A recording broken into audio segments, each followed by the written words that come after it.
you're losing up to 10 to 15 more % of your money. Right. Right. 15 more %. Turn your song in fully, turn your splits in fully, turn your lyrics in because you also get paid for lyric usage. Turn all of it in. If you really want to make the most you can, turn all of it in. This is James Rousseau, a.k.a. Trig, and let me welcome you to the CoreLink Solutions Show. How do you describe the publishing world in music, man? Like, when I say that, does it give you a headache, or do you say, man, it's the land of opportunity? Like, where do you start? When I feel like if I was in your house and you came and your wife had let me in, you know I was there, and you came down and I was sitting at the coffee table and I said, Doc, we need to work on publishing. What would your reaction be? Dang. What's like? What do you mean? Is what I'd say. Like, man, publishing is tough. So I read a book on it, and I read the wrong kind of book. The book I read was years ago, and it was like how publishing started. Yeah, which was cool to know, but has nothing to do with what's going on today. So what's happened is, publishing, loosely put together, but this is what publishing is supposed to be. Your record's getting played, and you should be paid for that, right? So there's the stream, which is the master Such side. a simple concept. Go ahead. The problem is labels made it unsimple. Right. And when I say labels, I really mean lawyers. Yeah. They're the ones that make things unsimple. I love lawyers, my bad, but just saying. Just being real. Yeah. I mean, because it's all legalese, so you're trying to find ways to put legal parameters around things and templates. And exactly. So, so it started out that I don't remember how they did it, but there was basically a fee for playing records in Hit Towns, USA.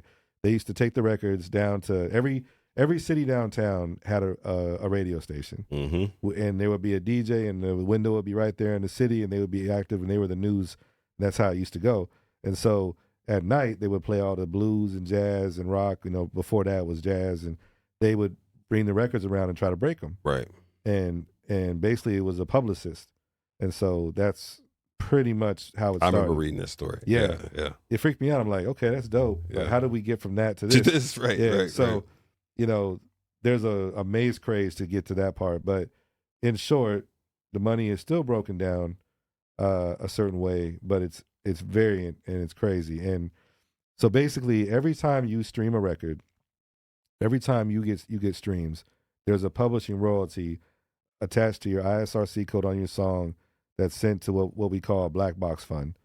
And the performing rights societies like ASCAP, BMI, CSAC collect that for you and pay it, right? But that's one type of royalty. Right. There's the master usage, there's the mechanical, and there's so many layers to this. And so now what kind of happens is if you have an administrator, right, the administrator will collect everything for you, your mechanical, your print, if I'm saying that right. But basically, if there's the MLC, which is kind of like the master money, basically they pull all that in. So I'm something licensed and collective, right? I think it's mechanical licensing. It's either master or mechanical licensing collective. Yeah. But basically, that's one place you got to go for some of your money. Right. And then you got your PROs, then you got your internationals. There's all these different things, right? And I don't even know them all, to be honest. Lynn, if she watches this, is God bless Lynn, yelling at me from behind the screen. But I'm sure I said something wrong in here. But at the end of the day, you got this money out there, but being on DistroKid isn't going to be enough. Right. Right. Now you got to figure out how to get that money, and you need to be administrated for some of it, to be honest. Otherwise, you got to go do it all. Right. And I'm going to tell you right now, as much as you got the energy today to go do all that because you're not doing as much, all it takes is for you to go on tour for a week and you're done. It's painful. And even that, even your tour song set, right? Yeah, there's a performance set. There's a performance. There's a performance royalty for that. Yeah, there's reports on that. People performing your songs at shows. Yes. The churches that do all those songs for worship, there's actually a collective put together for that. Forgot the name, but they pay a royalty for that. Yes. To use those songs in church. Yes. Or they're supposed to. They're supposed to, right? Yeah. Some do, and I don't know, some may not, but I don't know if anyone's really tripping. But at the end of the day, there's that. And so the big disconnect is you get guys that put out songs, and they put out some big songs, and they do not turn in their splits, man. And the reason why a lot of times is they're making money, they're not worried about it, but you're losing up to 10 to 15 more % of your money. Right. 15 more %. So at Apple, and this isn't exact, so don't quote me on it, but at Apple, if you get 1 million streams, that's about $5 to $8 grand on master. It's another 1,500 in mechanical, publishing, all that. Right. It's two different chunks of money that get sent out. One goes to the MLC, one goes to the PRO. Right. And then remember, Apple is worldwide, so there's worldwide mechanicals and publishing and all that. So like Australia and New Zealand will not pay it unless you fully turn in your splits. You have to put them all in, otherwise they won't. So if you report your 50%, but you didn't report both, or it was never turned in, they won't pay it. So there's a lot of that. So what's the fix? Turn your song in fully, turn your splits in fully, turn your lyrics in, because you also get paid for lyric usage. Turn all of it in. If you really want to make the most you can, turn all of it in. But labels will not know who wrote those songs. Right. We will not know, like, until you give it to us, we don't know. Right. That's why the process and the structure is so important. Yeah. Why won't even tell me, like, how y'all don't know? Like, no. Like, you would have guessed your splits? Yeah. Like, you want me to make that decision? Yeah. Okay, 100 for me, or whatever. Yeah. Like, I'm joking. I would never do that. But saying, like, don't leave it to somebody else to determine that's right. those things. You determine that, and then they will report it and collect it for you. Right. And that is what most companies do. Like, the music industry isn't as crazy as you think it is. They're just people doing their jobs. And they all do it for different rates and different prices. But if you get someone the benefit of Amplify is if you're a new brand, you can get administrated. That's not something that's offered to people that don't have large consumption. Right. And that's why we did that, because we were like, well, look, we know that not everyone can get this kind of support, but they're losing money. Right. And all it takes is to go viral once, and you didn't have, like YouTube, if you don't have your publishing turned in, they don't back pay. Yeah. What if you get 15 million streams? Right. That money's gone. The master's there, but the pub's gone. Right. Jeez. Yeah. And that's the story. That's really happening. And what percentage of artists would you guesstimate don't get an administrator? Literally everyone we've signed. Well, I won't say that. A couple of them did have some stuff. Some of them use TuneCore, but they think it's publishing, but it's not. It's an administrator. Okay. So what they've been doing is putting TuneCore's pub in there. So they're literally paying TuneCore their publishing. Oh, wow. Yep. Okay. And I guess TuneCore has to determine that and reverse the money out. But yeah, it's not many, man. So right, a lot of people don't do the PROs, and a lot that do the PROs don't do the MLC. No, definitely not that. I would say Sound Exchange, MLC, and Pub are the three things that most artists know nothing about. Got it. And they all make money. Right. Especially if you get in radio play. So at least 15% more. At least that you're leaving on the table. So every time you get $100, you're leaving $15 somewhere.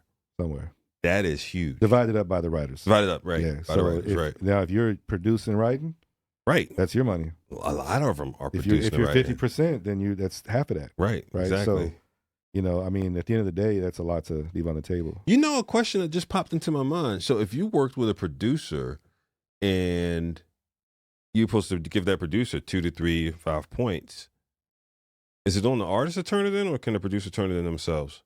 So on the pub side, the producer should probably be getting 50%. Yeah. Yeah. So on the pub side, I'm sorry. On DSPs, they get 2 to 5%. Right. But on the pub side, 50. Right. Yeah. They can register themselves.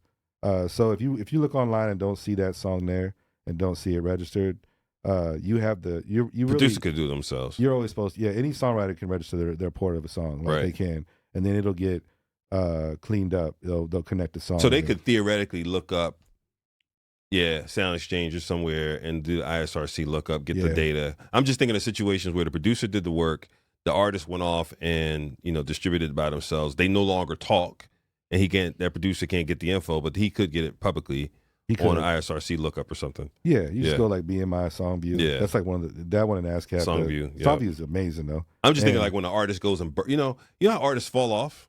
They did the song, they put it out, and now they whatever took a vacation. They're not coming back. and the producer is saying, wait a minute, I think it got distributed. No, it's on Spotify. I could see it, but it never got registered. I want to get my money. Yep. Yeah. You definitely can. And what kills me is like BeatStars, man, none of those guys give their pub information. Like half of them don't. Huh. So when artists are putting their stuff in, they don't always have it. Got it. You know, and Got it. it's crazy because like in my head, I'm like, man, someone over there, you would think would be like, hey, automate this. Yeah. Right. That's a lot. That's, you know, Yeah. I do see where BeatStars has their own like administrator. Yeah. So they already figured it out. But I'm just saying, like, man, I would automate that. I know one that does, like Marv from Old Beach. Shout out to Marv. Marv, make sure you know. Marv will tell you, here's all the pub info, etc. Make sure. I love that. Yeah, Marv will let you know. I love when the producer is aggressive about their info. That's what we need. Like, yeah, hey, you know, if you want to get into the world of sync as a producer or a songwriter, you have to be available, man. Yeah. You know, syncs, if you have ownership on a song, if you haven't signed a one stop, right, everyone has to sign. Yeah. Right, that's on the song. And so if you're not available, if you're not around, those sync opportunities only last for a couple of days and they pull them. Right. Because they can't get a hold of whoever it is they got to get a hold of. You know, so they got to find a different direction. I'll be honest, it sounds like a lot. Let's step it back. So knowing what you know, if you're a new artist and you've done 3 or 4 songs, you're doing pretty good. Church invites you up to do a song, doing the choir set. They love you. You're building a rep. You've got 500, monthly followers, and it's starting to chug along. When they listen to this, I'm sure it sounds like a lot. Like, it's a lot of paperwork, a lot of follow-up, a lot of... Like, what would you do if you're that guy and you're like, wait a minute, I'm probably too small to go to someone like Doc yet for Amplify, but I'm putting out these songs continually. What do I do? I mean, I work a full-time job. They got master classes, man. Yeah. All the time. You know, like... You can go online and learn about publishing. Yeah. You can read about it. You can go to classes. Well, I'm sure the education's out there. My question is just bandwidth. Oh, yeah. My question is, it's more the bandwidth question of, I work. I come home, I've got 2 kids. By the way, I'm an associate pastor. Man. Right? Yeah. And so after I do each song, if I'm listening to you 2 talk, it sounds like after I record the song and do all this work and put my heart into it and make people hear it, and then it sounds like there's this barrage of work I need to do. Yeah. Man, what would you do? I wish I could help. You need mini Amplify. You need mini RMT Amplify. Yeah, we have one type of version of Amplify where we do a couple a year where they can buy in. It's kind of like they're paying ahead of time, and we give them like a really high split, so that we can support them. A couple. It's artists that we're like they got to be pretty advanced. Got it. Or very open. Got it. Very open. Got it. You know, at that level, but. Yeah, it's tough, man. Like, a lot of the distro platforms are starting to try to add more of those things to it. TuneCore says it as if it was total publishing administration on theirs. It is. Okay. So they do it. Like, just know whenever you pick an administrator, just read the terms on how you get out of it. Like, so most terms are 3 years.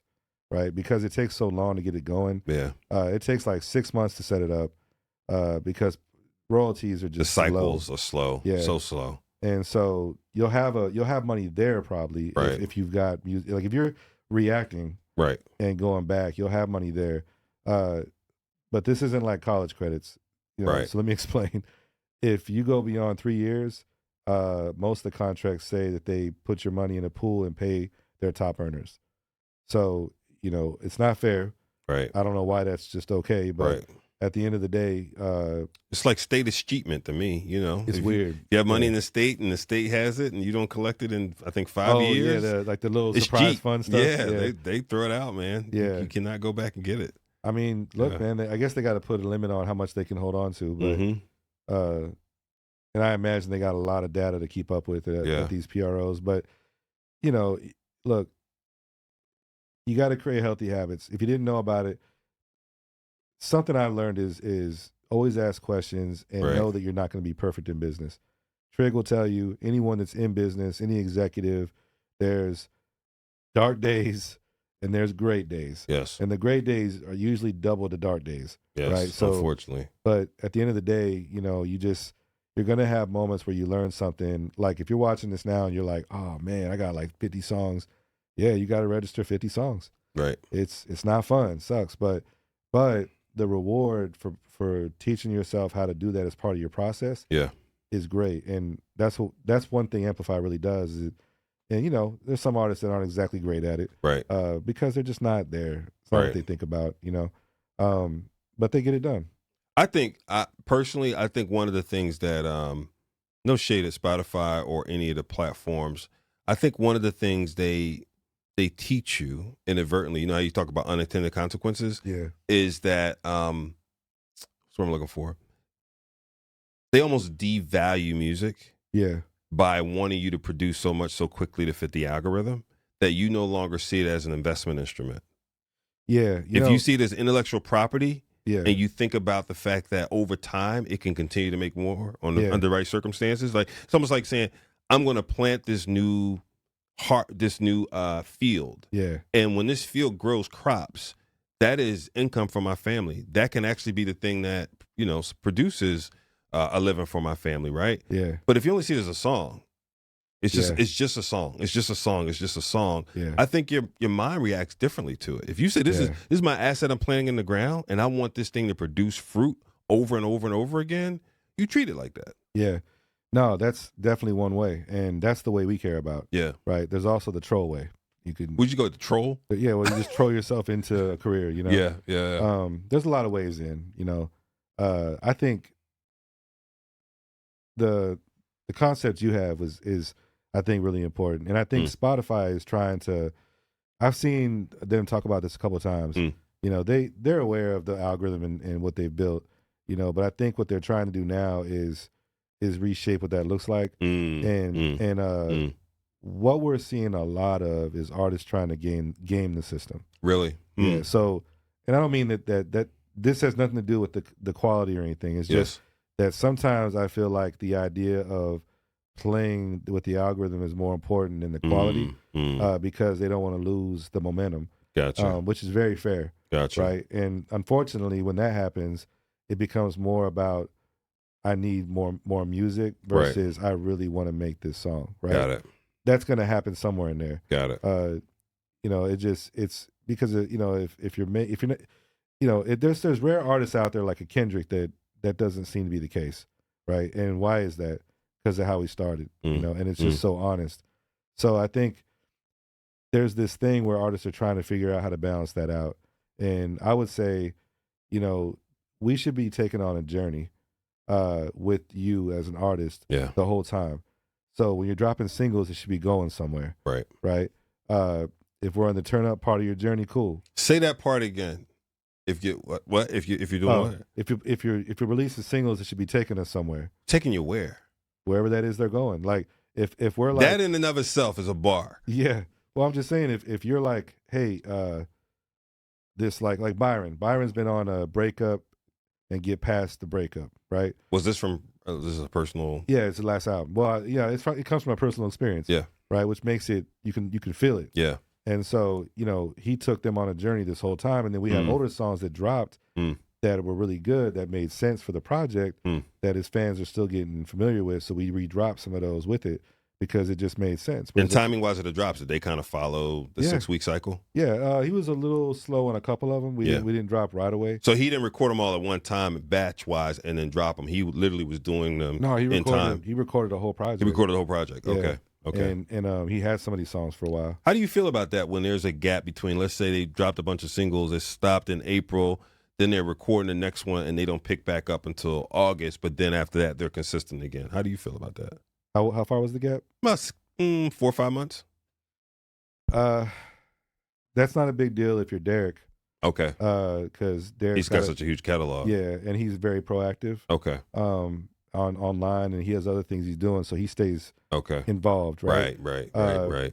But if you're like someone that, I'm trying to think of someone that's done that recently, that I can think of. Paris. So Paris, Chris? Yeah. So Paris had he got really hot. Right. And then he had a medical issue that kind of held him back. And then he had to come back, and he had a different result because he had to build back up. Got it. It's just getting hot again, right? I got you. And that doesn't mean hot to the world. It means you as an artist get hot and releasing again, build up momentum, get people involved. And that's, if you got fans, it just takes time. Got it. And so if they're that kind of artist, then they have to, Paris is still building that full spectrum of fans. So he had to drop out completely, not just music. He had to even drop off social, given the medical issue. Yeah, he wasn't dropping a lot of socials either. It was a rough moment. So, but I'm watching him revive it. That's good. He's doing great. That's good. You can do it. It's just if you're like just getting started, yeah, and you drop a song and wait 4 months, you should have just waited. Gotcha. The full 4 months. Got it. Yeah. Okay. It's like basically the smaller your crowd, the harder the work is, but the more fun it is. Yeah. In the beginning, like it's what I mean by hard work is drop, wait, do content, not really see a lot of results. It's equally as hard when you've made it because now you got different demands. Right. Or even harder. Right. But yeah, so I think the consistency just really matters. I guess that's what I'm trying to get. That's good. That's good. Probably could have said that first. No, that's good, man. That's good.